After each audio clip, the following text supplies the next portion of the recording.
Alright, let's see if we can do the same process on this trig function. Our domain is already set at negative 2 pi to 2 pi. So let's go ahead and find f prime of x. 1 minus 2 cosine of x. Set that derivative equal to 0 and solve for x, please. And when you're done with that, come on back and we'll keep on moving. Those are my 4 values for x, solving the derivative. Now I will make a first derivative test and test to see where I have relative mins and relative maxes. After doing the first derivative test and putting in some values, I find that I have a relative min at negative 5 over 3, a relative max at negative pi over 3, a relative min at pi over 3, and a relative max at 5 pi over 3. Now I should probably put those back into the original equation to figure out what my points are. So I'm going to do that right now. Negative 5 pi over 3, negative pi over 3, pi over 3, and 5 pi over 3. Because I need to graph these points. Comma, comma, comma, comma. Let's find those y values. Put those back into the original equation to find the y values. And those are the y values for those relative mins and maxes. So I'm going to have to graph those 4 points. Alright, now let's look at the second derivative.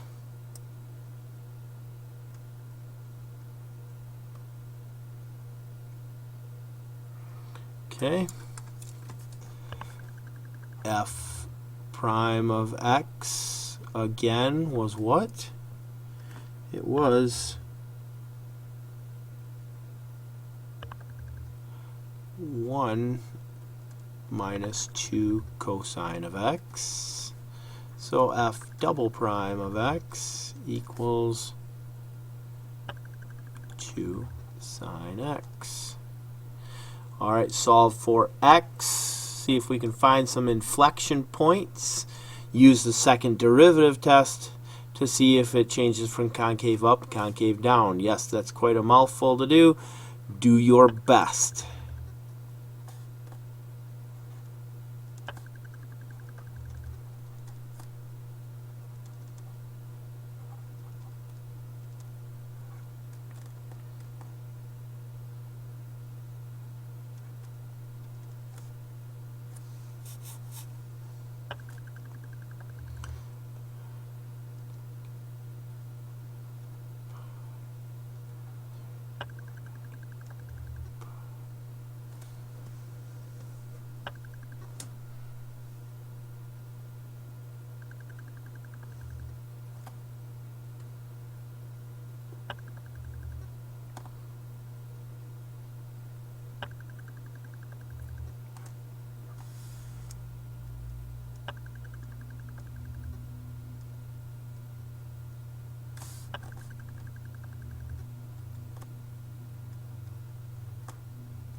Those are my values for x that I find that could be possible inflection points.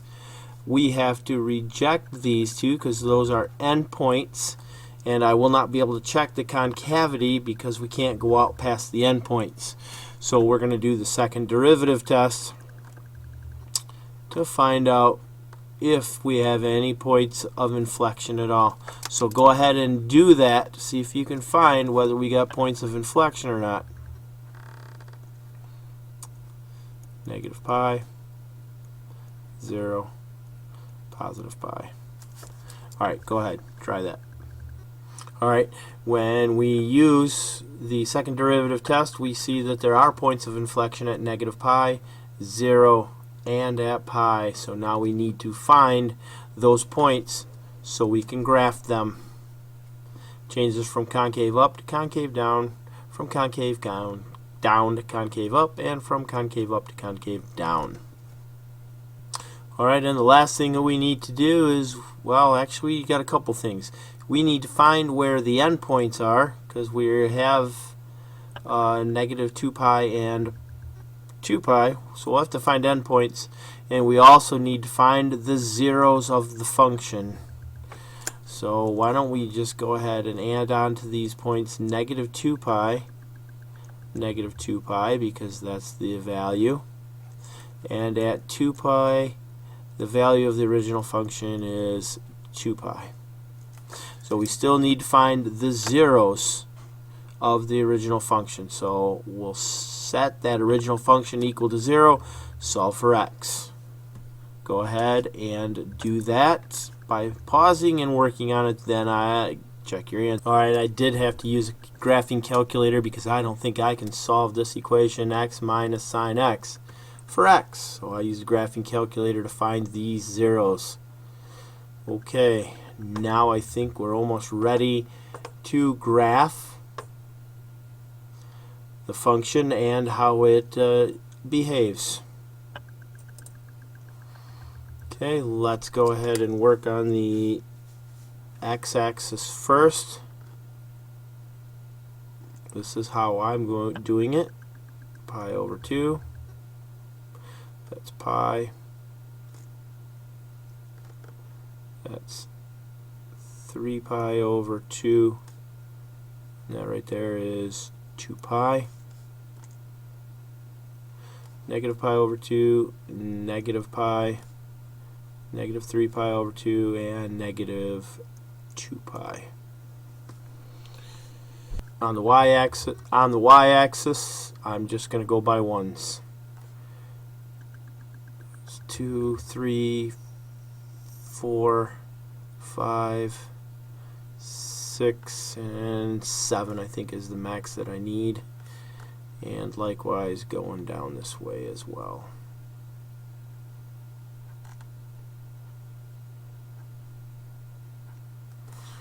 Alright, let's see if we can graph some zeros here. The zeros were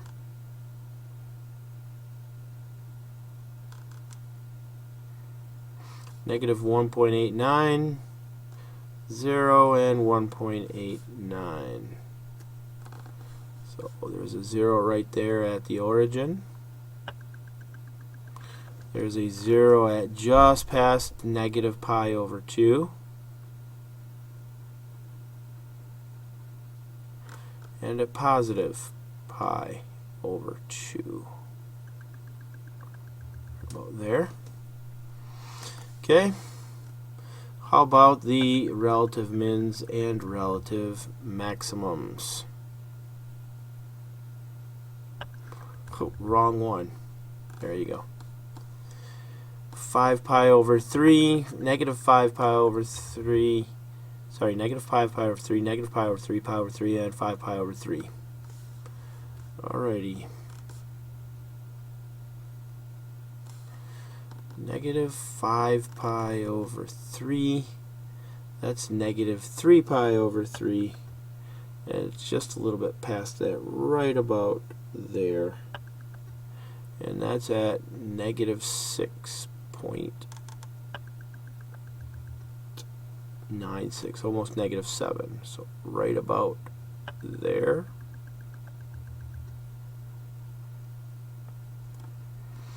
And at negative pi over 3, this is negative pi over 2, that's a little bit less than that. Negative pi over 3. Okay, right about here. Pi over 3. Right about here. A little bit less than 1. And at 5 pi over 3, right about here. almost 7, not quite, right about there. And we have points of inflection. I'm going to color those green. Where are those points of inflection again?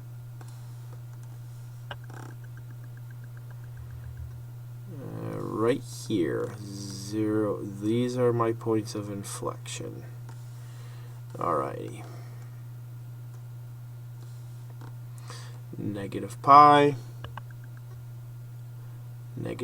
which would be negative 3.14, right about there. Point of inflection. Okay, at 0, 0, there's also a point of inflection right at the origin. And there's a point of inflection at positive pi, a little bit more than 3. And the endpoints I will do in red, 2 pi, 2 pi about 6.28, negative 2 pi, and negative 6.28. Be just a little bit, almost 6 1/4 there. And now I think we're ready to try to do the graph. I will try to do it as well and see how close it comes. Good luck trying to graph this. And there's the graph as I have it drawn. Yours might look different depending on what you use for your axes. Okay, we have points of inflection here, here, and here. Changes from concave up to concave down right there. It changes from concave down to concave up right here. And then it switches from concave up to concave down right there. Relative min at negative 5 pi over 3. Relative max at negative pi over 3, relative min at pi over 3, and a relative max at 5 pi over 3. This does conclude Applications of Derivatives Lesson 6, Part B, Curve Sketching.